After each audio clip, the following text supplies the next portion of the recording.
Welcome to Faxion Talks. I'm Edward Petkovicz, the CEO of Faxion, and with me is my co-host.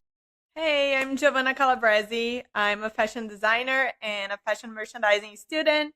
And today we have the absolute pleasure of sitting down with someone whose history is just as inspired as her career. Joining us is Sara da Silva, a true citizen of the world, and a name that resonates in the fashion and creative industry. Born in Rio de Janeiro and later relocating to Milan, Sara built a remarkable career from runway to behind the scenes. Between the ages of 18 and 28, she worked for some of the world's top fashion houses like Valentino, Fendi, and Versace, later transitioned into the roles of stylist and art buyer, working for global advertising campaigns, films, and TV. But that was just the beginning. Sara's journey took her to Los Angeles, where she continued to deepen her experience in fashion and film. Today, she's leading immersive fashion tours in Milan, sharing her industry knowledge with students and professionals from all over the world, from the US to Australia. And today's episode is all about something we deeply believe in: how styling and fashion can help people to feel their best, not just look good, but actually connect with who they are, whether it's building confidence, expressing your identity, or simply starting your day on the right foot. The power of fashion goes beyond trends. So let's dive into a conversation about self-expression, creativity, and what really means to wear something that feels like you. Here is Sara da Silva. Sara. Hello. Hi, Edward. Hi, Giovanna. Hey. Hello, and greetings from Italy. I'm just talking from Milan, the fashion city. I'm really glad for this invitation. Thank you, Edward, about that podcast. I'm very excited about this new app coming soon. So this is really great. So I moved here to Italy when I was 17, and I've been working all my life in fashion. And to tell you the truth, I actually born in a house of my father was a tailor. He was a bespoke tailor for men's. So I used to work, stay close to my dad and normally try to make some clothes for my cats. So I used to make like funny clothes for them because kids normally stay with mom and dad and try to emulate adults. So I already I grow up between fabrics and, silks and all kinds of materials and see my mom and dad sewing. And actually, the whole family worked for that. So when I moved to Milan, I moved to study my university, to finish my university here. And ended up that they stopped me on the street in a little town, 2 hours from Milan, asking me to do a fashion show. So I was very surprised. It was not on my plans.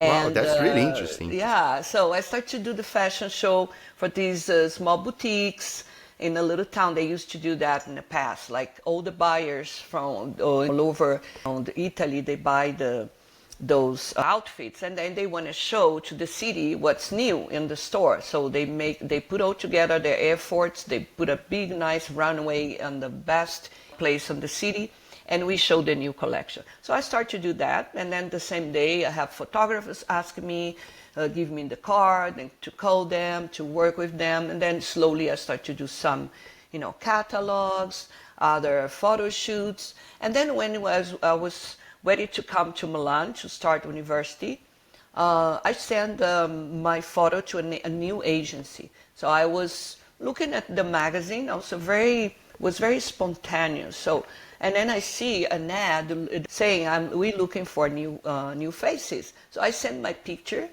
and they call me. So, and then I start. My first job was a Romeo Gilli showroom. And so I start to work with this showroom, and that's it. And then from other, and then I ended up at the Valentino showroom, and then Crizia, Moschino. So it was just really natural. That time, a model and a runway was kind of separate. So it was a specific type of a woman who does the runway. Normally they don't have to be a perfect beauty face, but more interesting face and a good height and a good body, and not extremely skinny like now. So it was completely different. I see. Wow, it's such a beautiful story and such a beautiful journey. So It you went is. through modeling, behind the scenes of how it works. So can you tell us more about how did fashion enter your life? At the beginning, you spoke about like the creating clothes for cats, and about the beautiful life of your dad that used to create these clothes for you. Can you tell us more about how was the beginning, how fashion got into your life? Well, like I said before, I was thinking about doing journalism and being a work at TV, or where it was. I was in the direction of the creative part, but starting as a model, that was it. So being a model was I was just inside on the right place and the right time. So it was amazing thing because it was 90s was the best time in Italy. You know, in Italy was the Mm-hmm. best time, best business, was money going on. They used to treat us very well. We used to travel doing the shows. So that's it. When you are in this environment, and when you become more professional, you breathe all the time fashion. So from the first step to the last point, like I'm saying, like after the shows, I was also perfect size it. I didn't know. This is all find out while I was working for fitting. So I used to be with the designer doing the fitting. They normally make a fitting on a body that they can make the other sizes. Start from Mm-hmm. 40 and then 42 and make the balance. So you have that time, I remember you have to be 44 shoulders. It has to be some kind of measurements. And so I saw them creating, especially before the show. You do the fitting a few days before the show. Okay, let's take this out. Let's add this. You know, and you can see how can be very fast creativity. So it's amazing. Even if I was not really never been like tend to be a designer, but that's why I started to do styling. So to put things together, put outfits together, and Yeah. actually came naturally because somehow you being deep inside this. You were inside that whole industry, and that felt like Exactly. naturally, like transitioning from modeling To through styling. Exactly. I see. Because styling, I started because I have this boyfriend, American. He was a photographer, very good photographer, and I used to help him on the shootings. And I helped him because he was in trouble. So I have a lot of nice clothes. In that time, they used to give you presents. You like something, like a nice shoe from Polino, oh, que bello, and then they give it to you. Nice. Or, yeah, or sometimes I they bet just you got so many gifts by the time. Yeah. Exactly. We have so, and also just you say something you like it, they give it to you, which is special if they like you. And we have a lot of deals. We have a half price. We can buy cost price even after modeling, like when you work as a receiving buyer. So I have this nice stuff. I have collections of hats and nice shoe. So when he was in trouble, I help him do the styling in the models. Sometimes I have to even do like a little makeup and then slowly I like it, and then at one point everything clicks together. Yeah. So And since you were talking about like transitions, I do have a question. So, how was the transition from being a model to working with buyers in luxury warehouses? You told about like Versace, Valentino, and also what did you learn there that you couldn't learn on the runway? yeah. Now the transition, in one sense, was kind of smoothly because when you model, like I told you, you see a lot of things, and I'm Yeah. studying. Also, most of the runway models, my colleagues, we all doing college in that time, all doing university. So Yeah. normally I used to study in the evening, and also modeling time we work very hard just the fashion week, and then we can manage our study the other days. So and so we are studying, we are paying attention. We're not like a dumb, stupid models. No, we Mm-hmm. are like, I'm actually I'm very curious. So my eyes open for everything. So when I did the transition, the part of fabrics, savoir-faire has a little elegance because when you work this high end, you have to have some kind of attitude. That was okay. The hardest time was to deal with the real life work environment. Because when you work as a model 10 years, I wasn't like in a ball. Yeah. I used to be, they treat you, oh, please, oh, little. They even, I was already 27 when I finished. They still keep calling you, oh, ragazze, like means, young girls, kind of, like I was already a woman, right? So it was kind of weird. And when I did the transition, actually, I quit. I started to quit because also change, the whole thing changed. They have like the opening to other models. We used to be very few ones, so you work all the time. The fee changes and everything, so it was not nice as it used to be. And I was ready for the transition. But the hardest time is really deal with colleagues, to jealousy. And the models we have, but then we are on the stage, you don't see them every day, right? Yeah. This environment, fashion environment, is very, very competitive. It is. Yeah, it is very competitive. I was kind of lucky because I'm Brazilian and they love me. So my bosses, I don't have problem with them, and a lot of the people they really embrace me as Brazilian because I was really out of the world, have fun. I'm not like soft on everything, and I'm not competitive much. I'm not a person who's like you were having fun. It. Yeah, I want to just work and have fun, and enjoy, and and I'm not paying attention on that. So I kind of survive, but sometimes it was hard. Like also when you work on another thing that changed, on some point the fashion become smaller days because buyers, hotels start to become really expensive. So they wanted to rush. And this was a disaster. So instead of receive 2 customers, maybe 3 a day, you receive 5 a day. So in different language. I used to take care of Brazilians, Portugal, and then around the world, also the Asians, because I was very patient. And so imagine you speak different language, you stay 4 hours least for one order. You have to make sure they buy the correct pieces. Like they cannot buy only t-shirts because cost less. They have to buy 1 nice or 2 coats, 2 or 3 jackets. They have to buy a few shirts and pants. They have to represent the brand, the whole collection, the whole brand, because they have exclusivity. So I have to do that. This was easy for me. So I used to make the budget by styling. I make sure, okay, get this, get that, and then I have 30,000 budget. I'm missing 2,000, and if I go to my boss, they say, "Come on, Sara, you did 28, go back there and do 30, right?" So I don't even go. So I just say, remember that coat? You're missing a coat. If they're missing a coat, just put that coat. Maybe they buy one, very expensive, but it was for special customer.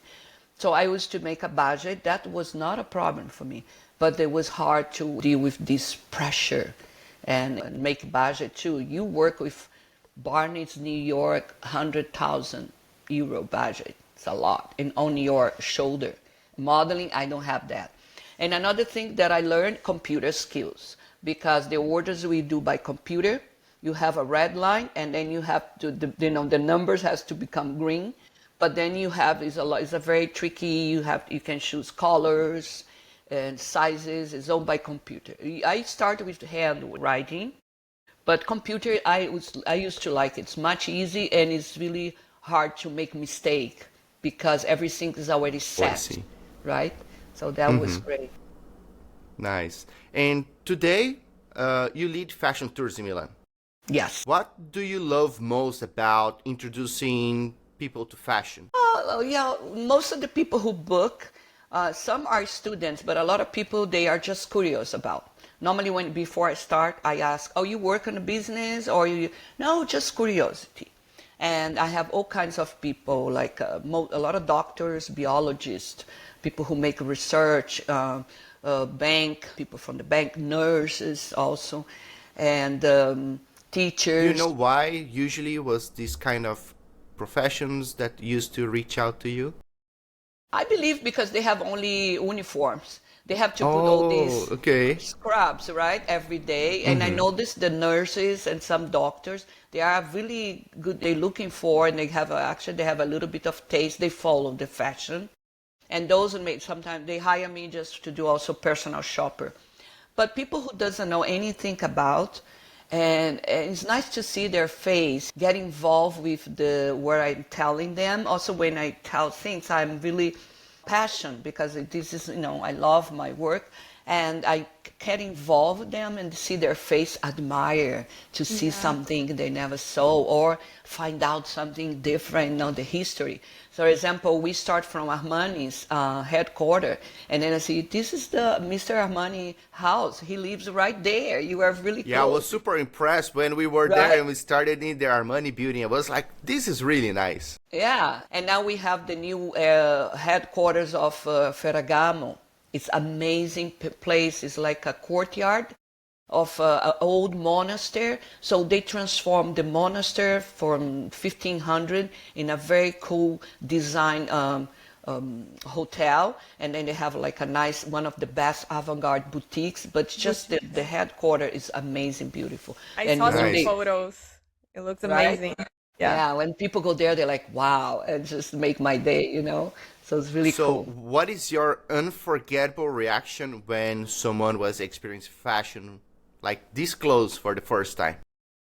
Well, I have different stories. One that really touched me was a man. He was a French guy, and he lived in Marseille, I believe. He contacted me, Sara, I get a job at Ono in New York, but normally I don't dress up. I don't have any clothes. I don't know. I don't have a clue how to put things together. And my budget's not that big. So he sent me the budget. I don't remember, it was not a big budget.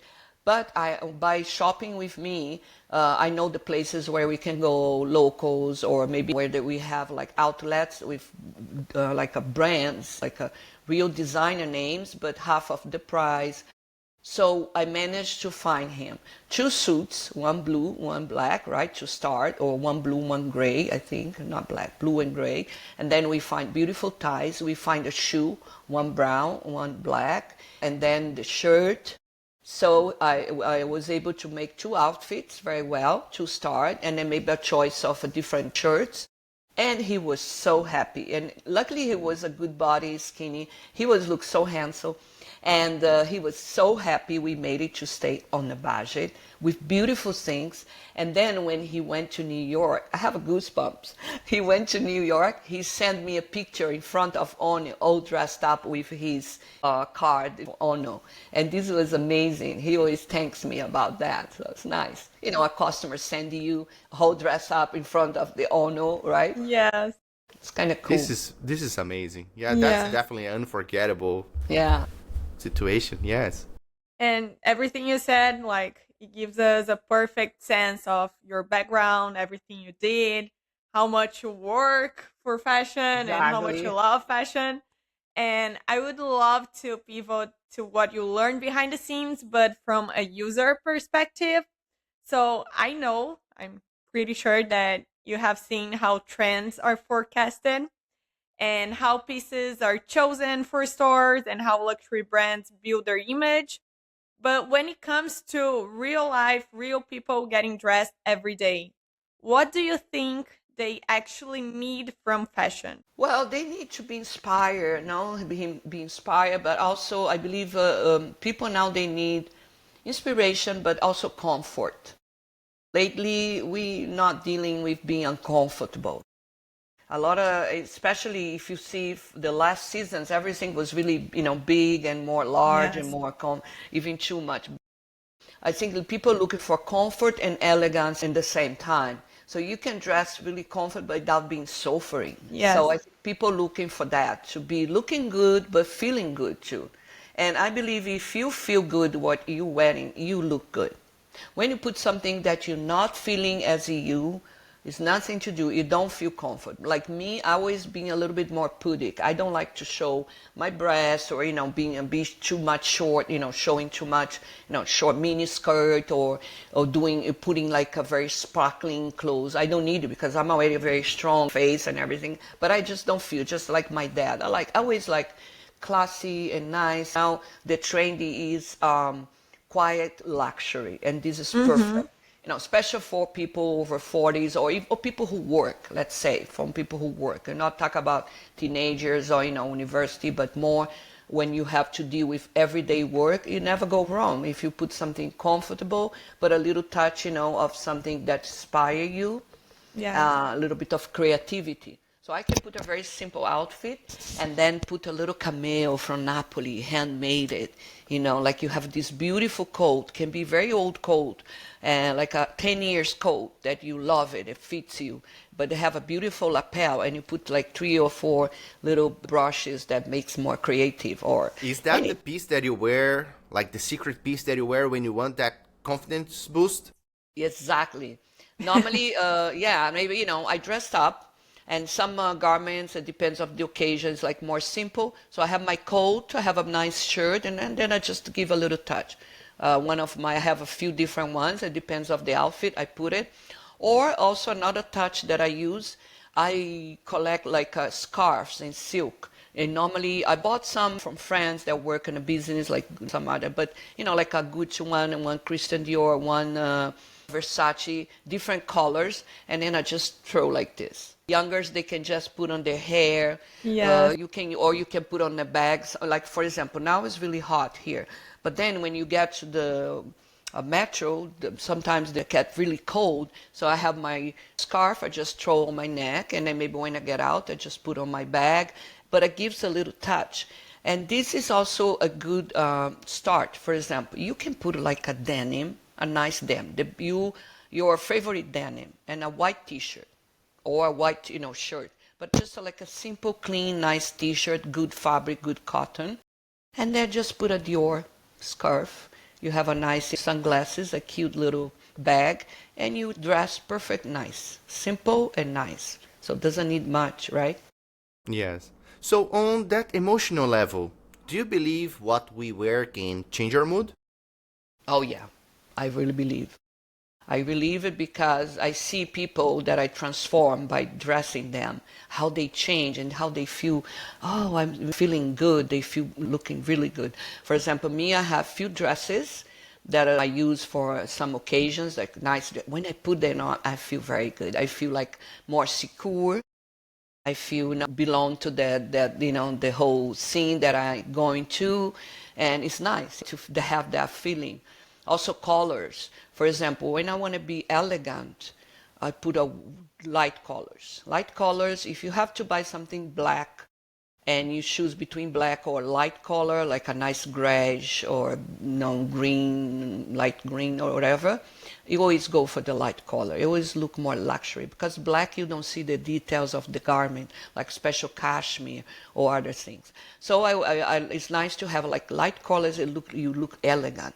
If you notice, all the first ladies, they put light colors, like very light suits because they look trustful. Also, when I feel like tired when I work a lot and I have a bad night sleeping and I look tired, I put a nice shirt like red color, like a nice beautiful red.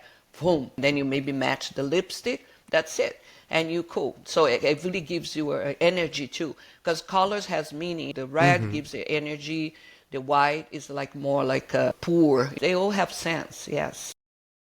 Of course. I read a few days ago an article that was saying that the way you dressed when you wake up can change your whole day and how you act during your day. So, how you think like styling can help someone going through a rough time or is struggling with self-esteem, anxiety, something like that? Oh, yeah, sure. Do you know, I just was talking to someone that she told me that now in LA they have like a course of about self-esteem after COVID. They say some women lost their self-esteem, so they do this course to help in the posture, how to dress. I almost want to launch in Milan too. So I used to teach runway for students in LA, but then in Thursday evening was just for actors who want to become an actor or just want to have more confidence. So I used to tell them how to walk or how to dress, the makeup and everything. So, for example, also people who go through cancer. like breast cancer or things like that. I have a friend of mine that I did styling for her. She went through, she reborn, and she want to have a new life, a new way to style. So I take her around and I try to make her, because she didn't know anything. She used to dress very, like always black and always like not really nice. So I give her new ideas, put her different coats, throw a little bit more light colors, stay away from black. Like I say, in this case, color-wise is really important. Maybe to give you a hit, you put a bright, nice color, it makes you feel more, it gives you like some kind, yeah. And also, like I say, put something that you also enjoy, that you feel good. Also, we have to work with the accessories. Sometimes a nice jewelry, a nice ring makes a difference. Also, necklace, you can have like a simple black dress and then put a very nice creative necklace or something on your hair. And all these change. Also, for example, people who go through a cancer, they lose their hair. And then we have these very beautiful creatives, turbans. My friend, she used to have that. Instead of put a wig, she used to put these beautiful hats or beautiful turbans. So all these can help people during struggle. That's really nice and so inspiring to see like such beautiful stories that you were able to transition and to inspire them. So this idea of fashion as a tool for well-being is so powerful. And that is something that we truly believe in on what we are building here at Faxion. That's something we think a lot. And do you think those tools like ours could help to close the gap between inspiration and action for busy people? Oh, sure. I believe. Actually, I would like to have a talk like that. Sometimes we rush. We are all in a rush in those days.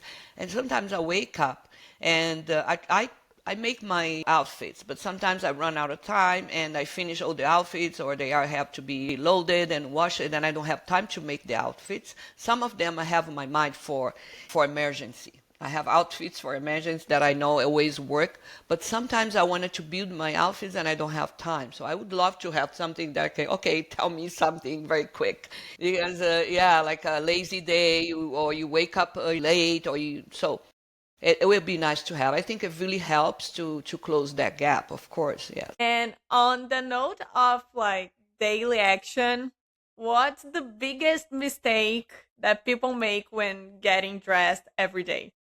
Oh, overdress. Overdressed? Yes.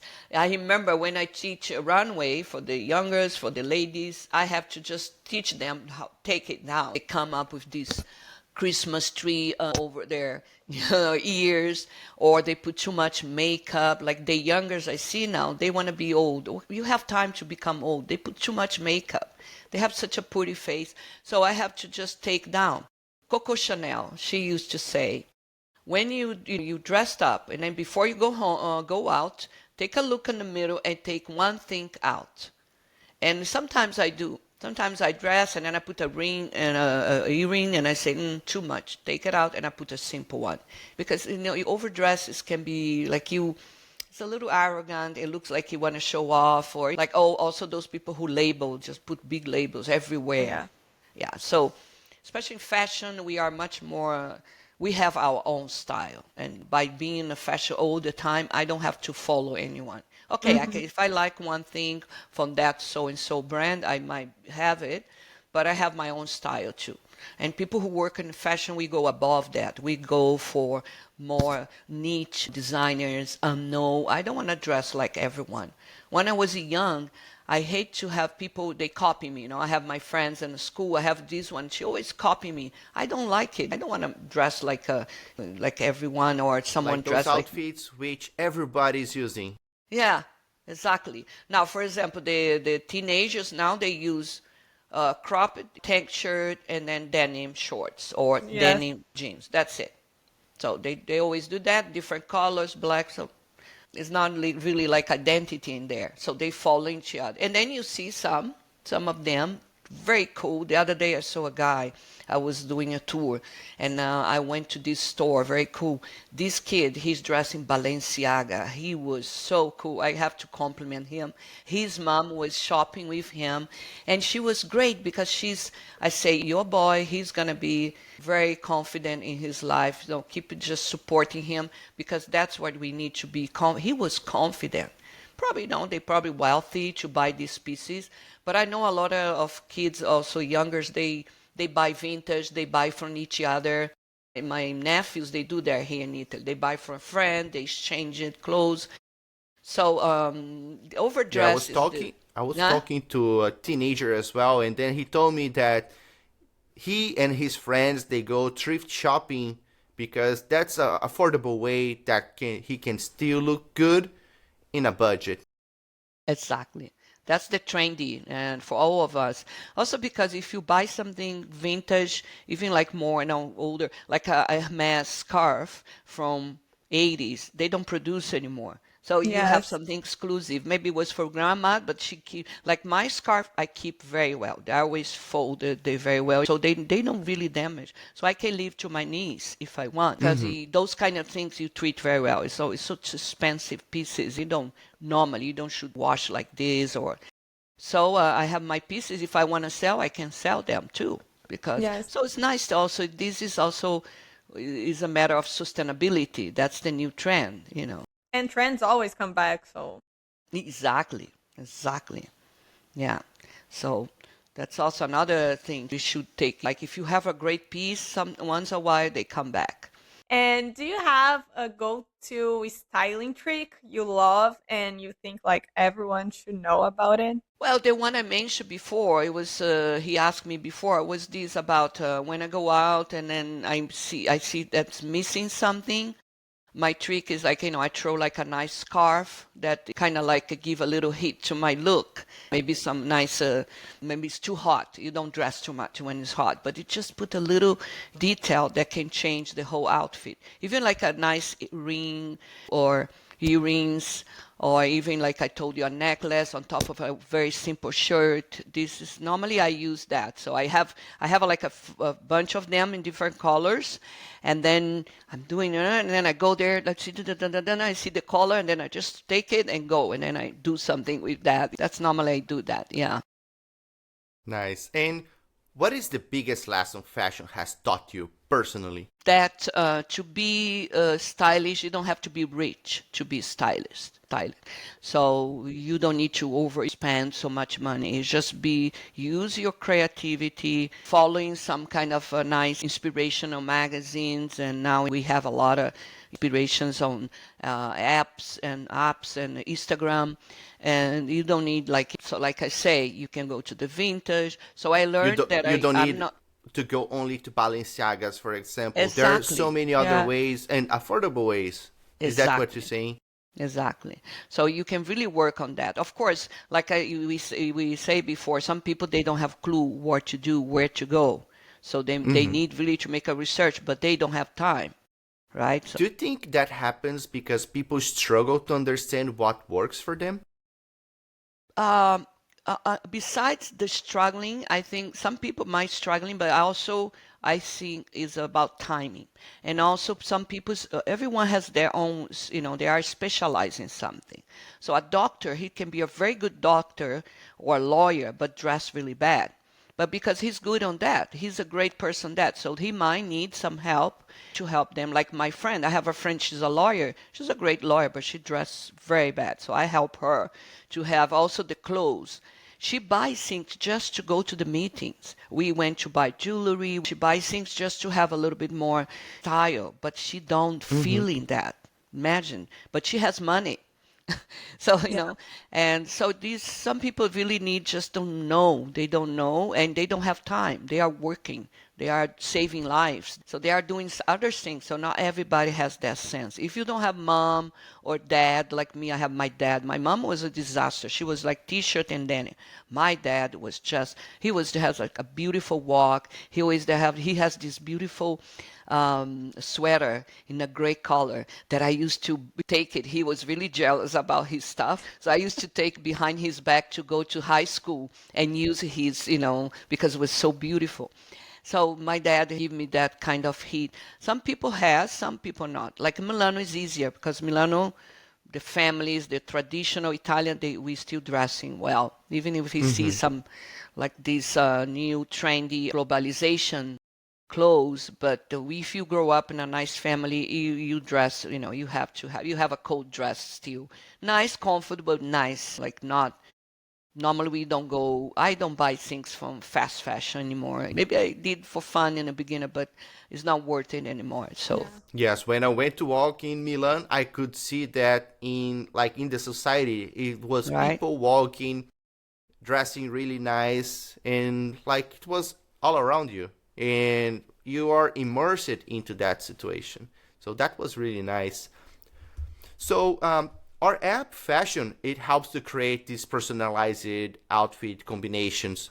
Do you think that kind of technology helps to democratize styling? Yeah, sure. I believe, of course, yes, because people can really have an access to a tool that give them inspiration, them some notions of, and then maybe by doing that, even if they don't have any clue about how to dress, they're gonna find out their own identity. Especially teenagers or university who has to go first time work, and this can help them. Like maybe a student can be very sportive. They play football in a university. They love to do all kinds of sports. But then when time to go work and he's studying economy, he has to change. He cannot dress like a basketball player, and maybe he's gonna have a hard time to change that style. Like the guy I dressed for the ONU, he used to dress very, very sporty, very simple. So these tools really can democratize that, yeah, for sure. Yeah. And since you brought up students, let's talk about like Gen Z specifically. Like I'm a Gen Z, and before you were saying like about not having time to like choose your outfit and everything else, but I also believe that the main problem for Gen Z nowadays is having access to too much information. So like you have so many options for like, outfits, trends, stores, brands. So it gets to a point that is just a lot.